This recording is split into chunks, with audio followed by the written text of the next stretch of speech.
छात्रों, कैसे हो? घर पर रहते हो तो बढ़िया ही होंगे। तो छात्रों, गीतांजलि परिवार में मैं आप सभी का हार्दिक स्वागत करती हूँ। मेरा नाम है वाघेला पायल और आज हमें जिस टॉपिक की चर्चा करनी है वह टॉपिक है कक्षा 8 का विषय हिंदी, जिसका विषय है ईदगाह।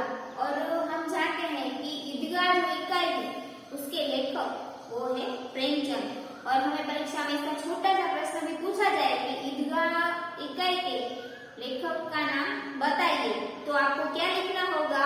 प्रेमचंद, जो आपको याद रखना है।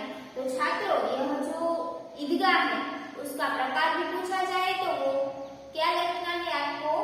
कहानी। तो छात्रों, हमने अगले क्लास में प्रेमचंद जी के बारे में और थोड़ा बहुत हमारी इकाई है ईदगाह उसके बारे में चर्चा की थी। आज हम जो ईदगाह जहाँ पर पहुंचे थे उससे आगे की चर्चा करेंगे, लेकिन उससे पहले मैं आपको एक थोड़ी सी कहानी जो हमने चलाई थी अगले क्लास में उसके बारे में थोड़ी सी चर्चा करती हूँ, जिसके कारण आपको जो आप अगला वीडियो भूल गए हो तो ये देखकर आपको वो याद आ जाए। तो ईदगाह जो इकाई है उसमें हामिद नाम का एक लड़का होता है जो बहुत ही छोटा होता है, लेकिन उसके मम्मी पापा भी नहीं होते। उसके पापा जो है वो हैजे की बीमारी से गुजर गए होते हैं। हैजे की बीमारी उसके बारे में भी मैंने आपको बताया था। हैजे यानी कि ऐसी भयंकर बीमारी कोलेरा। आपको ऐसा शब्दार्थ में समानार्थी शब्द में पूछा जाए कि हैजा हैजा, तो उसका अर्थ आपको क्या लिखना है? ऐसी भयंकर बीमारी कोलेरा। और उसके पापा जो होते हैं वो उस हैजे की बीमारी से गुजर जाते हैं और बाद में उसकी मम्मी भी 1 साल में गुजर गई होती है और वो अपनी जो एक बूढ़ी दादी है अमीना उसके साथ रहता है। और वो घर में कोई कमाने वाला भी नहीं है, तो पैसे की कमी तो होनी है, तो उसके कारण वैसे में वो ईदगाह आई होती है, ईद आई होती है। तो ईद तो उनके लिए, मुस्लिम समाज के लोगों के लिए बहुत ही बड़ा त्योहार है। हम जानते हैं कि हमारे जो हिंदू समाज के लोग होते हैं वो दिवाली मनाते हैं, नवरात्रि मनाते हैं, होली मनाते हैं। उसी तरह जो मुस्लिम समाज के जो लोग होते हैं वो मनाते हैं ईद। तो ईद या उनके लिए बहुत ही बड़ा त्योहार माना जाता है। तो इस ऐसे बड़े त्योहार में उनके घर में एक दाना तक नहीं है और वैसे में पूरा गांव ईदगाह जाने के लिए तैयार होता है, लेकिन जो हामिद होता है उसके पास तो इतने सारे पैसे भी नहीं होते, लेकिन उसके जो दोस्त है मोहसिन और मोहम्मद, जिसके पास बहुत सारे अनगिनत पैसे हैं। अनगिनत यानी जिसे गिना न जा सके वो, यानी अनगिनत। ये जो दोनों उसके दोस्त हैं उसके पास इतने सारे पैसे हैं और जो हामिद है उसके पास तो केवल 3 ही पैसे होते हैं। और जो अमीना होती है वो घर पर बैठकर बहुत ही चिंता करती है कि मैं इतना सा छोटा सा हामिद जो है वो इतना सा छोटा है और उसे 3 कोस पैदल जाना है, ईदगाह 3 कोस पैदल चलकर जाना है और 3 कोस पैदल चलकर वापस आना है। तो जो अमीना थी वो बहुत ही चिंतित होती है। उसे लगता है कि इतना, और वहाँ पर तो इतनी सारी भीड़ भाड़ वाली जगह है क्योंकि वहाँ तो दूसरे गांव के भी लोग आएंगे, हमारा तो पूरा गांव होगा और दूसरे गांव के भी बहुत सारे लोग वहाँ पर होंगे। तो यह जो जगह है बहुत ही भीड़ भाड़ वाली जगह, वहाँ पर मैं अपने इस छोटे से बच्चे को कैसे अकेले भेज सकती हूँ, क्योंकि हामिद के मम्मी पापा तो है नहीं, तो उसके साथ जाएंगे और उसकी रखवाली करेंगे। और अमीना तो बहुत ही बूढ़ी हो चुकी है जो 3 कोस पैदल चलकर भी नहीं जा सकती। तो अमीना को बहुत ही चिंता होती है, लेकिन जो हामिद होता है वो तो अपनी दादी अमीना जो है उससे कहता है कि दादी आप डरना नहीं, मैं सबसे पहले वापस आऊंगा। और उसके पास सभी लोग कुर्ते पहनते हैं, लेकिन जो हामिद है उसने भी एक कुर्ता पहना और उसने अपने माथे पर ऐसी टोपी लगाई जिसका जो गोटा होता है, गोटा यानी कि ऐसी कलाई जिसमें की हो, ऐसा गोटा जो बहुत ही काला पड़ चुका है क्योंकि उसके मम्मी पापा तो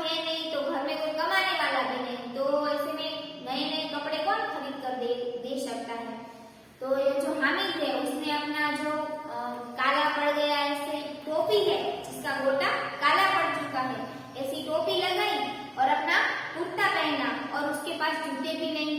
तो अमीना को ये भी चिंता थी कि 3 कोस पैदल चलकर जाना है और वैसे में मेरा जो हामिद है उसके पास जूते भी नहीं।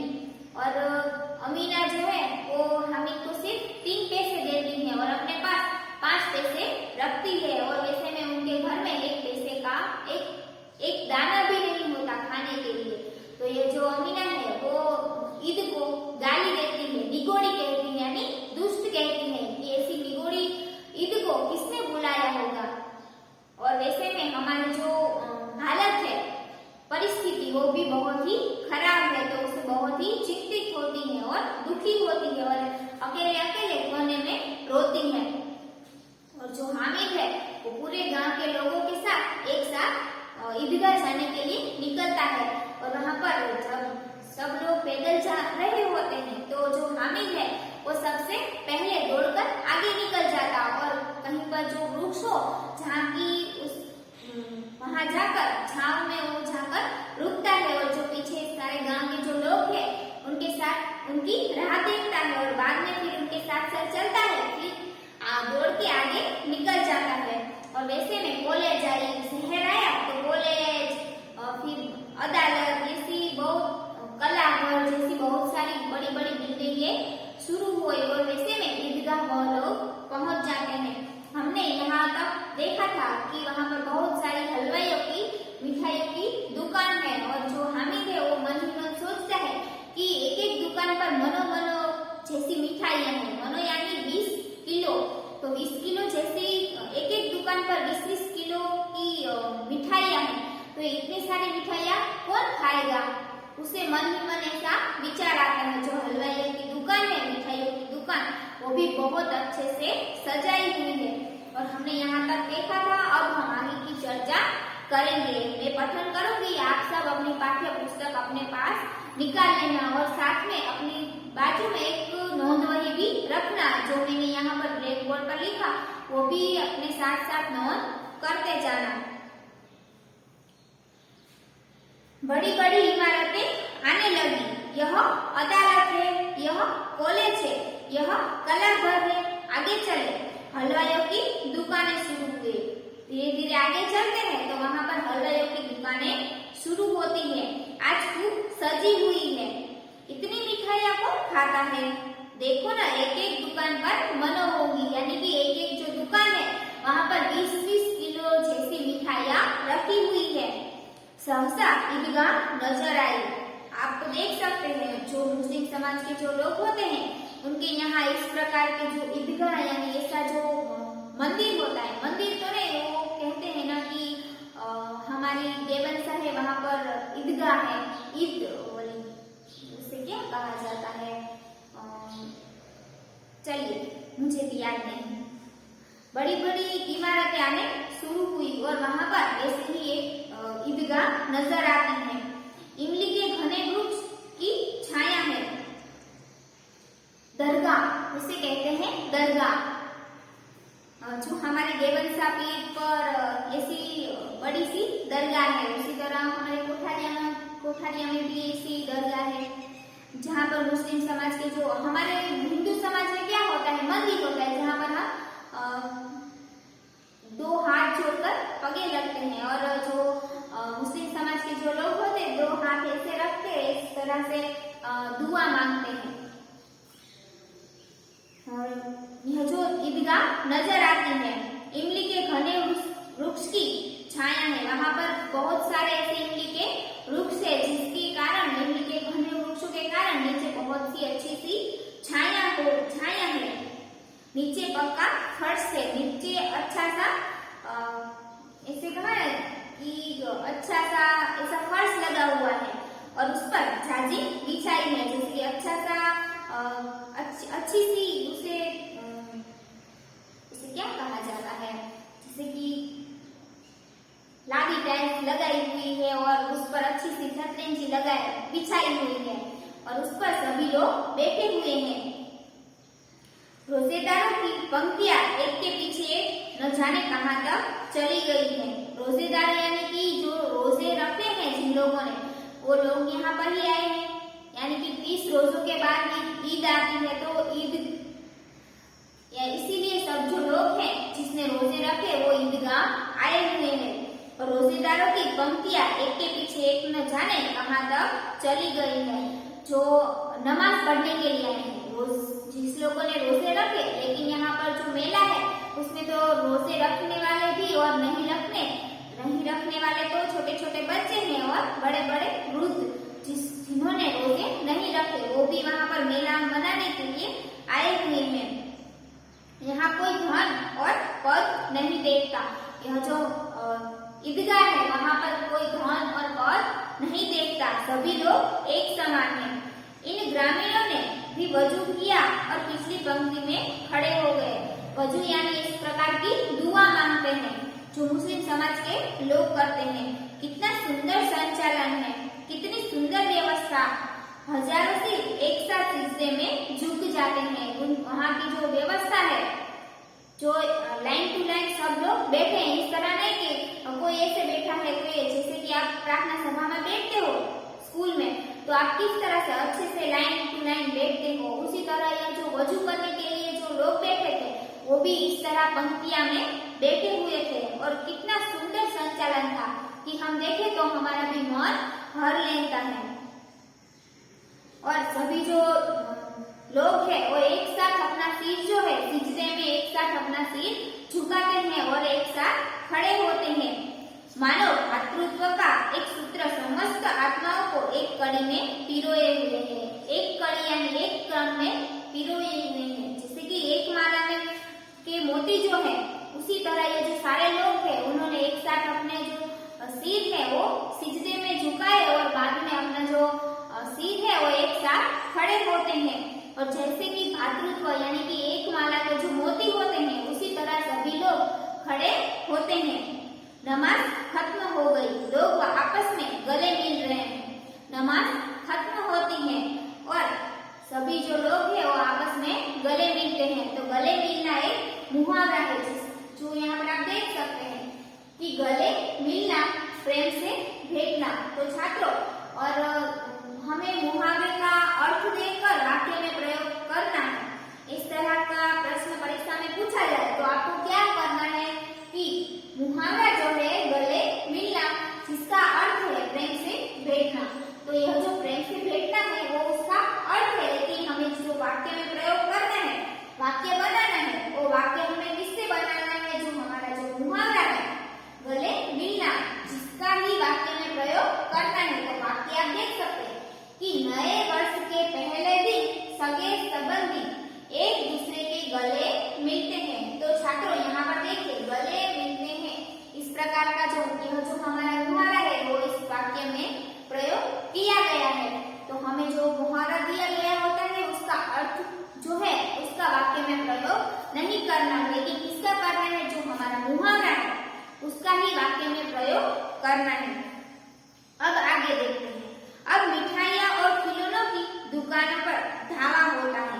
यानी कि सभी लोगों ने जो ईदगाह आए थे सभी लोग, उन्होंने वजू किया और एक साथ सिजदा किया और उसके बाद गले मिले और जो क्रिया थी वो तो खत्म हो गई, लेकिन अब कौन सी क्रिया आने वाली है?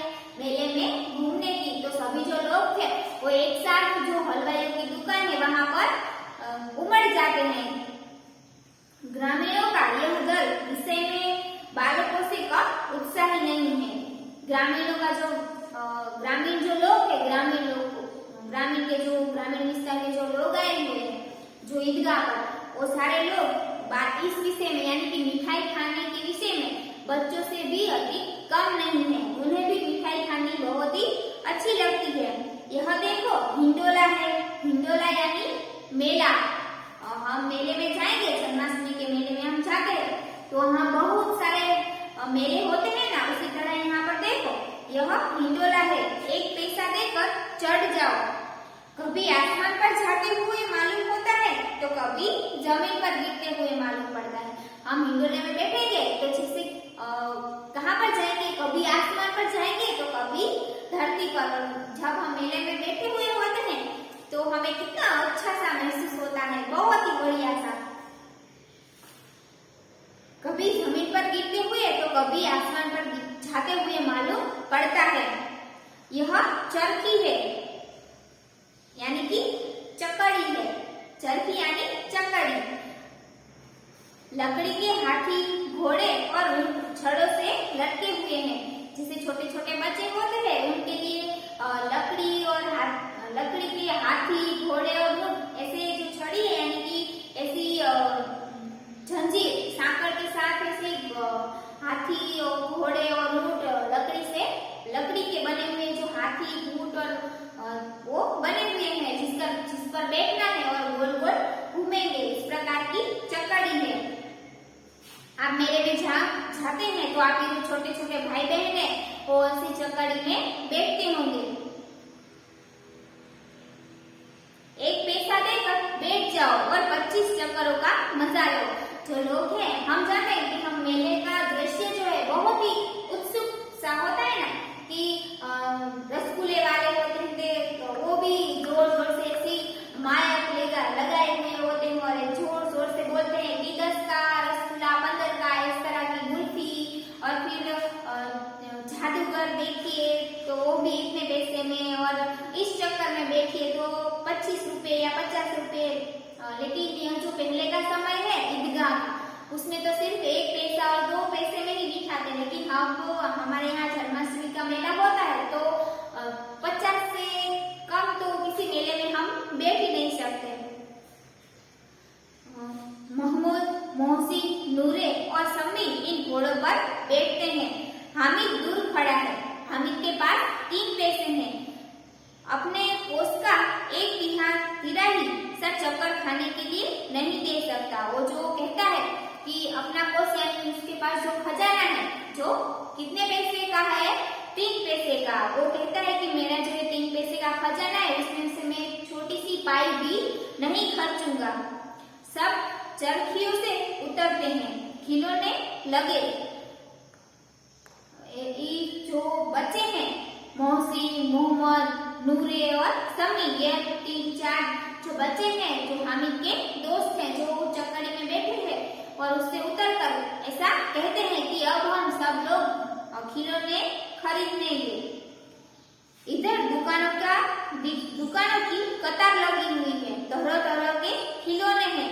सिपाही और भूसरिया, राजा और वकील, हिस्ती और धोबी। वहाँ लगता है अब बोलना ही चाहते हैं। मोहम्मद सिपाही लेता है। मोहम्मद जो है हामिद का दोस्त जो सिपाही खरीदता है। खाकी वर्दी और लाल पगड़ी वाला, खाकी वर्दी पहनी है और लाल पगड़ी वाला है। कंधे पर बंदूक रखे हुए मालूम होता है।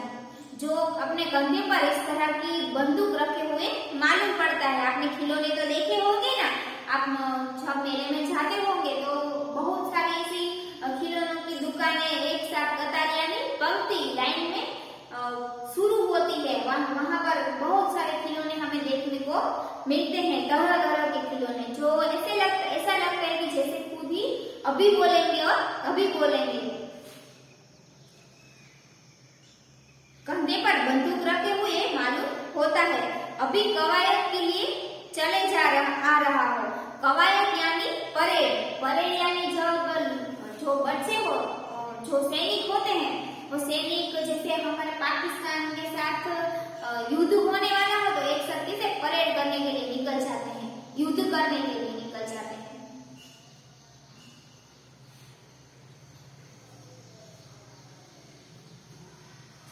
मोहसिन को भिस्ती पसंद आया। कमर झुकी हुई, ऊपर मशक रखे हुए।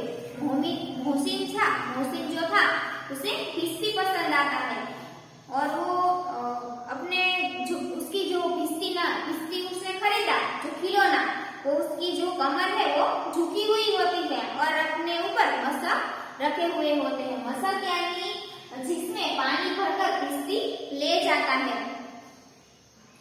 मशक का मुंह एक हाथ से पकड़े हुए हैं, कितना प्रसन्न है, शायद कोई गीत गा रहा है। वो जो भिस्ती जो था खिलौना वो इस प्रकार का था, बहुत ही जैसे कि बहुत ही खुश हो और उसके एक हाथ में मशक रखी हुई है, मशक का मुंह पकड़ा हुआ है। शायद कोई गीत गा रहा है, बस मशक से पानी उड़ेलना ही चाहता है। इस प्रकार का खिलौने हम देखें ना तो उसकी रचना ही इस प्रकार की होती है कि हम उसे देखें तो ऐसा लगता है कि अभी बोल उठेंगे। नूरे को वकील से प्रेम है। काला चोगा नीचे सफेद अचकन, अचकन के सामने की जेब में घड़ी, सुनहरी जंजीर, एक हाथ में कानून का पोथा लिए हुए। मालूम होता है अभी किसी अदालत से झिरोया बहस किए चले आ रहा है। नूरे नाम का जो हामिद का फ्रेंड था, दोस्त था, उसको वकील से बहुत ही प्रेम था, तो उसने एक वकील खरीदा जो काला चोगा यानी कि काला कोट उसने पहना है। हम वकील का चित्र तो हम सबके अंदर अब चित्रित तो हो गया है कि वकील किस प्रकार का होता है। हामिद के पास कुल 3 पैसे हैं। इतने महंगे खिलौने कैसे ले? एक सब खिलौने जो है वो 2-2 पैसे के थे और हामिद के पास तो सिर्फ 3 ही पैसे थे, तो हामिद के पास तो कुल 3 पैसे हैं। इतने महंगे खिलौने कैसे खरीद सकता है? खिलौना कहीं हाथ से छूट पड़े तो चूर-चूर हो जाता है। चूर-चूर होना एक मुहावरा है, तो देखिए साथियों, चूर-चूर होना, टुकड़े-टुकड़े हो जाना। जो खिलौने हैं वो अगर हमारे हाथ से नीचे गिर जाते हैं तो खिलौने टूट जाते हैं यानी कि चूर-चूर हो जाते हैं। तो उसका वाक्य में प्रयोग है, मिट्टी का घड़ा जमीन पर गिरकर चूर-चूर हो गया। उसके अथवा आप वाक्य ऐसा लीजिए कि जो मिट्टी का जो खिलौना है वो जमीन पर गिरकर चूर-चूर हो गया, तो वो भी हमारा जो मुहावरा है उसका प्रयोग उसमें भी हो सकता है। तो चलिए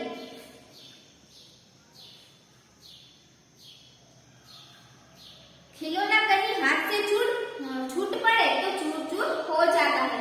जरा पानी पड़े तो सारा रंग धुल जाता है। जो खिलौना है उसमें अगर थोड़ा सा भी पानी उस पर गिरे तो जो उसका रंग है जिसकी उस पर आकृति बनाई है तो वो सारा रंग जो है वो धुल जाएगा। ऐसे खिलौने किस काम के? उन्हें लेकर वह क्या करेगा? हामिद जो है उसके पास तो सिर्फ 3 पैसे हैं और वैसे में वो सोचता है कि मेरे पास तो 3 पैसे हैं और ये जो खिलौने हैं वो तो 2-2 पैसे के हैं, और ऐसे में जो खिलौने हैं वो अगर हाथ से छूट जाएंगे तो टूट जाएंगे, चूर-चूर हो जाएंगे, टुकड़े-टुकड़े हो जाएंगे, और उसमें थोड़ा सा पानी गिरा तो वो उसका जो रंग है वो भी धुल जाएगा। और ऐसे खिलौनों का मैं क्या करूंगा? मुझे तो ऐसे खिलौने में वैसे भी इंटरेस्ट नहीं है, यानी कि रस नहीं है। खिलौनों के बाद मिठाई आती है। खिलौनों की दुकानें पूरी होती है और आगे चलते हैं तो वहां पर मिठाइयों की दुकानें शुरू होती है। किसी ने रेवड़िया ली, किसी ने गुलाब जामुन, किसी ने सोहन हलवा मजे से खा रहे थे। हामिद बिरादरी से पृथक है, यानी कि यह जो हामिद जो है वो सभी बच्चों में से सबसे पृथक यानी अलग है। अभागे के पास 3 पैसे हैं, क्यों नहीं कुछ लेकर खाता? वो तो सबसे अलग है और उसके पास 3 पैसे हैं लेकिन वो कुछ भी खरीद कर नहीं खाता। ललचाई आंखों से सबकी ओर देखता है, उसकी आंखों में ललच। ये जो छोटे-छोटे बच्चे होते हैं वो किसी को कुछ खाते हुए देखे या फिर हलवाइयों की दुकान है तो उसे खरीदने की, खाने की उसमें लालच होती है, लेकिन अपने मम्मी पापा के साथ हो तो अपने मम्मी पापा को कह सकता है कि पापा मुझे वो चाहिए, मम्मी मुझे वो चाहिए, लेकिन वो तो बेचारा अकेला है, अभागा है। वो कहता है कि मेरे पास तो सिर्फ 3 पैसे हैं, लेकिन वो खा सकता है लेकिन वो नहीं खाता और उसकी आंखों में लालच दिखती है। मिठाइयों के बाद कुछ दुकानें लोहे की चीजों की है, कुछ गिलट और कुछ नकली गहनों की। मिठाई की दुकान पूर्ण होती है और धीरे धीरे वो आगे चलते हैं तो वहां पर किसकी दुकान शुरू होती है? लोहे की चीजों की, लोहे की चीजें बनी हुई है, ऐसी दुकानें शुरू होती हैं। कुछ गिलट और कुछ नकली गहनों की, जिस पर गलत लगा हुआ हो, ऐसे नकली गहनों की दुकानें शुरू होती है। लड़कों के लिए यहाँ कोई आकर्षण नहीं है। जहाँ पर गहने होते हैं वो लड़कों की आकर्षण की चीज नहीं है। वे सब आगे बढ़ जाते हैं। जो बच्चे हैं वो सब धीरे धीरे आगे निकलते हैं। हामिद लोहे की दुकान पर रुक जाता है। जो हामिद है वो लोहे की दुकान आती है तो वहाँ पर रुक जाता है। कई चिमटे रखे हुए थे। उसे ख्याल आया दादी के पास चिमटा नहीं। उसे ख्याल आता है कि दादी जो है मेरी अमीना उसके पास चिमटा नहीं है। तवे से रोटियां उतारती है तो हाथ जल जाते हैं। अगर वह चिमटा लेकर दादी को दे तो कितनी प्रसन्न होंगी। फिर उनकी उंगलियां कभी न जलेगी। जो हामिद है वो देखता है कि यह जो लोहे की दुकान है और उसके जो दोस्त है वो तो धीरे धीरे आगे निकल जाते हैं, लेकिन हामिद एक दुकान पर रुक जाता है। और हामिद लोहे की दुकान पर देखता है कि वहाँ पर एक चिमटा लटका हुआ है। और वो चिमटा देखकर सोचता है कि दादी जब तवे पर रोटियां सेकती है तो उसकी उंगलियां जल जाती है। उसके पास चिमटा भी नहीं है। तो यह सोचकर वो सोचता है कि मैं चिमटा खरीदूंगा तो मेरी दादी बहुत ही प्रसन्न होगी, खुश होगी। घर में एक काम की चीज हो जाएगी। वैसे में सोचता है कि घर में एक काम की चीज भी हो जाएगी। खिलौनों से क्या फायदा? खिलौने से हमें क्या फायदा होगा? व्यर्थ में पैसे खराब होते हैं। जरा देर ही तो खुशी होती है। फिर तो खिलौनों की ओर कोई आंख उठाकर नहीं देखता। वो कहता है, वो सोचता है कि खिलौनों में कैसे पैसे वेस्ट करना, बिगाड़ना। और ये खिलौने हैं तो अभी हम देखेंगे तो अच्छे लगेंगे, लेकिन बाद में वो हमें अच्छे पसंद भी नहीं आएंगे। लेकिन यह जो चिमटा है वो तो दादी को हमेशा के लिए काम में आएगा। या फिर घर पहुंचते पहुंचते टूट-फूटकर बर्बाद हो जाएंगे। वो सोचता है कि खिलौने खरीदूंगा तो घर पहुंचते पहुंचते तो टूटकर चूर-चूर हो जाएंगे। चिमटा कितने काम की चीज है। रोटियां तवे से उतार लो, चूल्हे में सेक लो। कोई आग मांगने आए तो चट चूल्हे से आग निकाल कर उसे दे दो। चिमटा जो है वो बहुत ही काम की चीज है। रोटियां सेकने के लिए भी और कोई हमारे घर अग्नि मांगने के लिए आए तो उसे अग्नि देने के लिए भी यह चिमटा बहुत ही काम आएगा। अम्मा बेचारी को कहाँ फुर्सत है कि बाजार जाए और इतने पैसे की कहाँ मिलते हैं। रोज हाथ जला लेती है। वो सोचता है हामिद कि मेरी जो अम्मा है दादी वो बहुत ही बेचारी है, गरीब है। और वो तो ऐसे में और वैसे भी वृद्ध है, यानी बुढ़ी हो चुकी है। तो ऐसे में कहाँ वो बाजार जाएंगी और इतने पैसों में वो जो चिमटा है वो खरीदेंगी। और रोज अपना हाथ जला लेती है। तो छात्रों, यहाँ तक हम जानते हैं कि यह जो हामिद है, हामिद ने अपने अंदर की जो अपने दादी के प्रति उसका कर्तव्य भाव कि जो काम की चीज वो खरीदता है। लेकिन कई सारे ऐसे बच्चे होते हैं जो कई सारे खिलौने खरीदते हैं, मेले में बैठते हैं, मिठाइयाँ खाते हैं और बेकार में अपने पैसे वेस्ट करते हैं। लेकिन जो ये हामिद था वो बहुत ही नेक बच्चा था, जिसने अपनी दादी के बारे में सोचकर जो चिमटा खरीद लेता है। और जो दूसरे बच्चे थे वो तो ये लोहे की दुकान पर देखते भी नहीं और वो आगे निकल जाते। लेकिन जो हामिद था वो लोहे की दुकान पर जाता है, वहां पर चिमटा देखता है और उसे चिमटा लेने के लिए सोचता है, क्योंकि उसकी जो दादी थी उसका हाथ रोज चूल्हे पर रोटियां सेकते हुए उसका हाथ जल जाता था। तो हम जानते हैं कि कितना अच्छा बच्चा होगा जो अपनी दादी के लिए इतना सोचता है।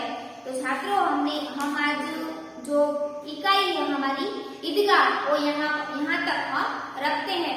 अगले क्लास में हम उसकी आगे की चर्चा करेंगे। अगर आपको कोई कुछ न समझ में आया हो तो आप मुझे पर्सनली भी पूछ सकते हैं। आपने मुझे इतनी देर सुना, इस बदल आभार।